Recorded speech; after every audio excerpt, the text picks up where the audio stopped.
کر متنازع بنایا جا رہا ہے، اور تمام ممبران قومی اسمبلی کا نوٹیفیکیشن ہو جانے کے بعد اور ریزرو سیٹوں پہ خواتین اور اقلیتی ممبران کے نوٹیفیکیشن ہو جانے کے بعد کوئی جواز نہیں ہے کہ قومی اسمبلی کے اجلاس کو تاخیر کا شکار کیا جائے اور اس میں رکھنا ڈالا جائے۔ مگر افسوس کے ساتھ یہ بات کہنا پڑتی ہے کہ تحریک انصاف جس جماعت کا نام ہے، اس نے ہمیشہ اس ملک میں جمہوریت کو نقصان پہنچانے کی کوشش کی ہے، ہمیشہ اس ملک میں جمہوریت کو ڈی ریل کرنے کی کوشش کی ہے، اور یہ سلسلہ آج کا نہیں ہے، یہ سلسلہ 2014 کے دھرنوں سے شروع ہوتا ہے۔ آئی ایم ایف کو خطوط لکھنا، اور اب دوبارہ جب آئی ایم ایف کے خط کی انہوں نے بات کی ہے، انتہائی افسوسناک امر ہے کہ آپ اس ملک کے استحکام کے خلاف کام کرتے ہیں،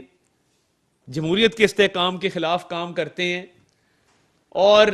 جمہوریت کو ڈی ریل کرنے کی کوشش کرتے ہیں، اور شروع سے ہی آپ کا وتیرہ رہا ہے کہ آپ سازشوں میں ملوث رہے ہیں، اور آپ نے سازشوں کے تحت اس ملک کی معیشت کو بھی ہمیشہ تباہ کرنے کی کوشش کی ہے، اور یہ روش اب بھی جاری ہے۔ اور دیکھیے، میں یہ سمجھتا ہوں کہ یہ جو پک اینڈ چوز والا فارمولا ہے کہ جہاں پہ آپ کا دل کرے وہاں پہ آپ کہیں کہ دھاندلی ہوئی ہے، اور جہاں پہ آپ کا دل کرے وہاں آپ کہیں جی دھاندلی نہیں ہوئی، یہ جو دورہ معیار ہے، یہ جو منافقت کی سیاست ہے، اس کو عوام رد کر چکے ہیں، اور یہ آئے دن جو ایک نیا شوشہ چھوڑا جاتا ہے ایک قیدی کی طرف سے جو کرپشن کے کیسز میں جیل کے اندر بند ہے، میری تو یہ سمجھ سے باہر ہے کہ آپ کس ناطے سے کہتے ہیں کہ ہم نے آئی ایم ایف کو لیٹر لکھنا ہے، اور آپ کرپشن کے کیسز میں قید میں بند ہیں، آپ پہ 190 ملین پاؤنڈ کا کیس ہے، توشہ خانہ کا کیس ہے، تو پھر آپ جب جیل سے یہ کہتے ہیں کہ میں آئی ایم ایف کو خط لکھنے جا رہا ہوں، آپ کس حیثیت سے لکھ رہے ہیں؟ کیا آپ آئی ایم ایف کے خط کے اندر یہ لکھیں گے کہ میرے پہ اربوں روپے کی کرپشن کا الزام ہے مجھ پر اور میری اہلیہ پر؟ کیا آپ ان خطوط میں لکھیں گے کہ آئی ایم ایف والوں، میں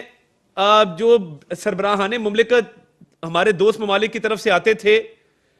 ان سے دیے گئے تحفے بیچ کے اس کے پیسے میں ہضم کر گیا؟ کیا آپ لکھیں گے کہ میری کابینہ وہ کابینہ جس نے 190 ملین پاؤنڈ کا سکینڈل کیا اور اس قوم کے اربوں روپے ہم نے اس میں غبن کر دیا، فراڈ کر دیا، کرپشن کر دی؟ تو جب آئی ایم ایف کو خط لکھیں اس میں لکھیں کہ میں نے دین کا نام استعمال کیا اپنی سیاست کے لیے، امر بالمعروف نہی عن المنکر کہا، ریاست مدینہ کہا، اور مذہب کو استعمال کیا، اور کرتوت بالکل اس کے برعکس کیے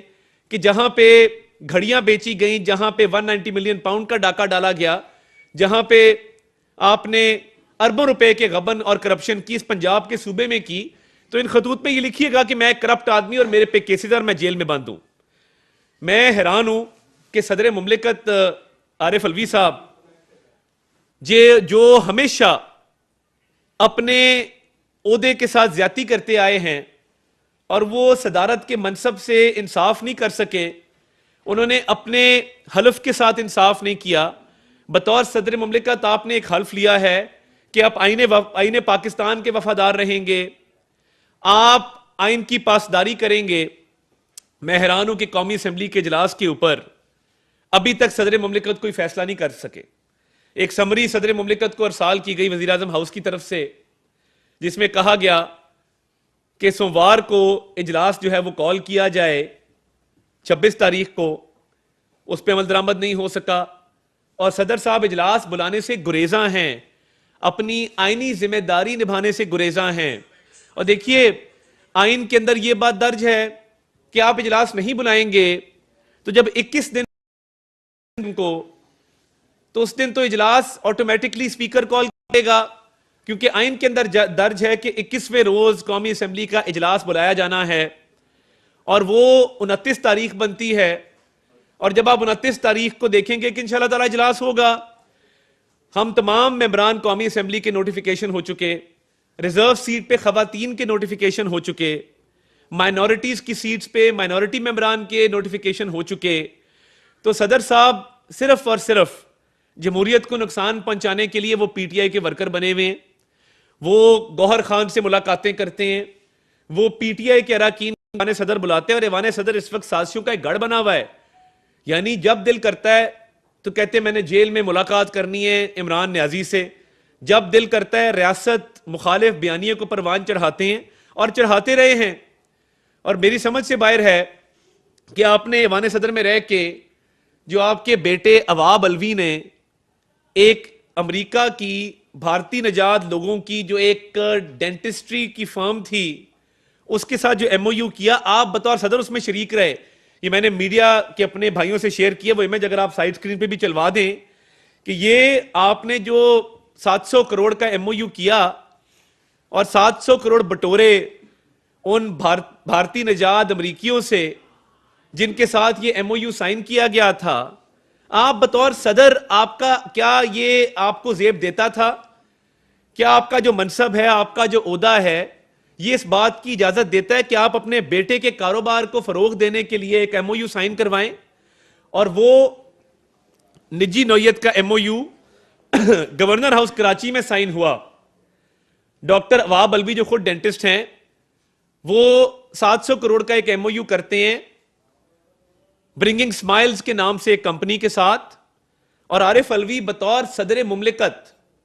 اس ایم او یو کی دستخط کرنے والی جو سائننگ سیریمنی تھی اس میں موجود تھے.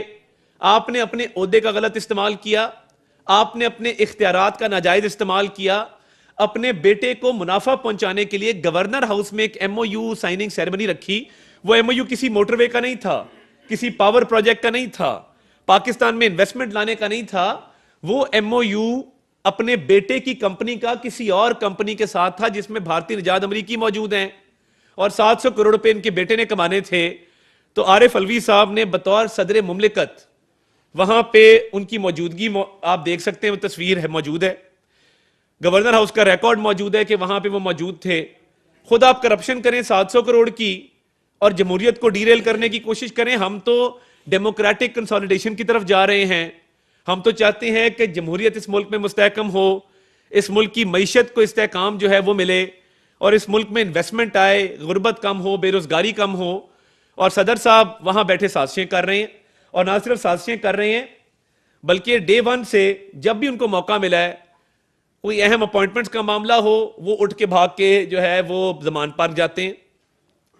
کوئی اور معاملہ ہو تو وہ کہتے ہیں میں نے جیل میں ملاقات کرنی ہے. اور یہ دیکھیں ان کے اثاثے آپ چیک کر سکتے ہیں. میں نے جو ایف بی آر سے ڈیٹا حاصل کیا ہے، صدر صاحب کے جو کل اثاثے ہیں، اگر آپ ان کی مالیت چیک کریں تو مجھے حیرانگی ہوتی ہے کہ آپ کا ڈی ایچ اے میں کلفٹن میں پراپرٹی ہے کراچی کے اندر، آپ کی جو کل اثاثے آپ نے ڈکلیئر کیے ہیں وہ 4 کروڑ 36 لاکھ روپے آپ نے ڈکلیئر کیے ہوئے ہیں، جبکہ مارکیٹ ویلیو 14 کروڑ سے بھی تجاوز کر چکی ہے، 14 کروڑ سے اوپر کی ویلیو ہے. تو یہ باقی جو فرق آ رہا ہے یہ آپ نے ڈکلیئر کیوں نہیں کیا؟ آپ کے اثاثہ جات کے اندر انوملیز موجود ہیں. پھر انہوں نے ایوان صدر کے اندر ایک عادل انصاری نامی آدمی میڈیا کوارڈینیٹر رکھا، جو ایک سیاسی جماعت کا رکن ہے اور جو ریاست مخالف بیانیاں بناتا رہا ہے. اور انہوں نے فلسطین کے معاملے پہ صدر مملکت، صدر پاکستان نے جو ہم نے 2 اسٹیٹ تھیوری جس کو ہم سپورٹ کرتے ہیں کہ فلسطینیوں کا ایک علیحدہ اور خود مختار ایک خطہ ہو، اس حوالے سے بھی انہوں نے سوشل میڈیا پہ کیمپین چلوائی اور اس نظریے کو سپورٹ نہیں کیا. اور میں یہ سمجھتا ہوں کہ جب آپ فلسطین کے معاملے پہ آپ نے پاکستان کو شرمندہ کیا، آپ نے پوری اسلامی دنیا کو شرمندہ کیا، بطور صدر کیا آپ کو زیب دیتا تھا کہ آپ اس طرح کا کام کرتے کہ فلسطین کے معاملے کے اوپر آپ فلسطینیوں کے حق میں بات کرنے کی بجائے فلسطینیوں کے خلاف چل پڑے؟ آپ نے فلسطین مخالف بیانیاں چلایا. بیٹا آپ کا کرپشن کرے، عہدے کا ناجائز استعمال آپ کریں، اپنے بیٹے کی انویسٹمنٹ بڑھانے کے لیے سرکاری وسائل کا استعمال کریں، بھارتی نژاد امریکیوں کے ساتھ ایم او یو سائن کریں، اور اس کے بعد آپ کہیں کہ میں نے قومی اسمبلی کا اجلاس نہیں بلانا. جمہوریت چلے گی انشاءاللہ تعالی، جمہوریت مستحکم ہوگی، معیشت بھی مستحکم ہوگی اس ملک میں، غریب عوام کے مسائل بھی حل ہوں گے انشاءاللہ تعالی. آپ جو کام کر رہے ہیں، آپ تو پروویژنل صدر ہیں، آپ تو ایک کیئر ٹیکر صدر کے طور پہ بیٹھے ہیں, آپ کی تو مدت ختم ہوئے بھی مہینے ہو چکے ہیں, صدر کا انتخاب آنا ہے, مگر افسوس کی بات ہے کہ آپ ایک سیاسی کارکن بن کے رہے, ایک سیاسی جماعت کے رکن بن کے رہے, صدر کے دفتر کو, ایوان صدر کو بے توقیر کیا, اس کو سازشوں کا گڑھ بنایا, آئی ایم ایف کو خط لکھنے کا معاملہ ہو تو اس کے دانے بانے صدر سے ملتے ہیں, جیلوں میں جا کے ملاقات کرنے کا معاملہ ہو, پیغام رسانی کا معاملہ ہو, اس کے تانے بانے ایوان صدر سے ملتے ہیں, آپ کے بیٹے کی کرپشن ہو, اس کے تانے بانے آپ سے ملتے ہیں, آپ خود موجود ہوتے ہیں, اثاثہ جات کا معاملہ ہو, اس کے تانے بانے آپ سے ملتے ہیں. تو دیکھیں قومی اسمبلی کا اجلاس تو ہو جائے گا 29 تاریخ کو انشاءاللہ تعالی, قومی اسمبلی کے ممبران کا حلف بھی ہو جائے گا, مگر آپ تاریخ میں ایک ایسے صدر کے طور پہ جانے جائیں گے کہ جس نے اپنے عہدے کا ناجائز استعمال کیا, جس نے جمہوریت کو نقصان پہنچانے کی کوشش کی, اور جس نے ایوان صدر میں رہتے ہوئے سیاست کو فروغ دیا, سازشوں کو فروغ دیا, اور جمہوریت کو نقصان پہنچا کر اپنی سیاسی جماعت کے بیانیے کو پروان چڑھانے کی کوشش کی. بہت شکریہ. اچھا, یہ آپ نے جو فرمایا ہے کہ 700 کروڑ والا جو معاملہ ہے, اس کے اوپر بحثیت جماعت مسلم نون جو ہے وہ کیا کرنے جا رہی ہے, عدالت میں جائے گی یا کسی انویسٹیگیشن ایجنسی کے پاس درخواست دے گی؟ دیکھیں میں یہ سمجھتا ہوں کہ صدر مملکت جو کہ اب کیئر ٹیکر صدر مملکت ہے کئی ماہ سے, ان کے خلاف مکمل تحقیقات ہونی چاہیے, مکمل قانونی کارروائی عمل میں لائی جانی چاہیے, اور جو انہوں نے عہدے کا ناجائز اور غلط استعمال کیا ہے اس پہ باقاعدہ ایک تحقیقاتی کمیٹی بنائی جائے, اور میں ایوان پہ اس پہ بات کروں گا, قومی اسمبلی کے ایوان میں اس معاملے کو اٹھاؤں گا, اور اسپیکر کو بھی ریکویسٹ کروں گا کہ وہ اس معاملے پہ ایک کمیٹی تشکیل دیں, پارلیمنٹری کمیٹی, اور وہ آگے کسی تحقیقاتی ادارے کے ذمہ کرے کہ برنگنگ سمائلز کے نام سے جو کمپنی بنی اور یہ جو ساری ساز باز ہوئی, ملی بھگت ہوئی, تو اس پہ تحقیقات انشاءاللہ تعالی میں خود ایوان کے اندر اس معاملے کو اٹھاؤں گا.